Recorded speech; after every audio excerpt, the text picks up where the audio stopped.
So, nung morning, nagligpit lang, nagayos, naglinis.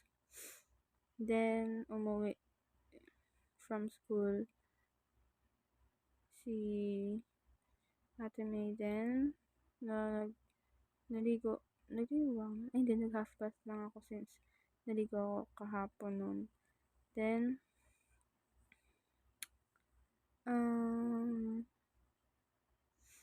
yun, nagsibisan na kami, then umalis kami nun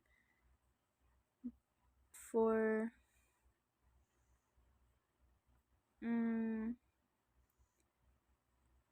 dapat dalawa kasi yung appointment. Yung ayan, sa kilay ni Modrox, nagpa-tattoo siya, yun lang yung natuloy nun. And then,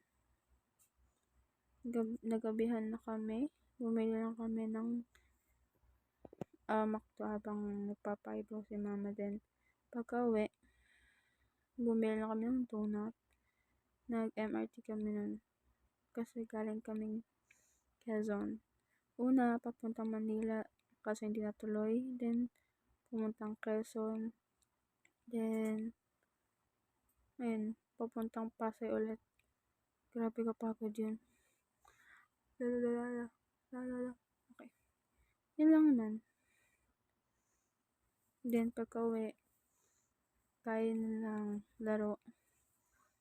Then, more ligpit. Then, pahinga. Tapos, tulog. Then, ginawa ko yung group activity. Yes, yun lang. Yung ginawa ko nung Sunday. So, yun lang naman.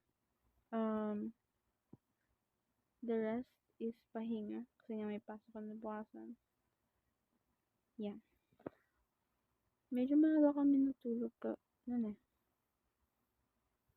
Yata, medyo lang. Pero yun lang naman. Bye. Good night.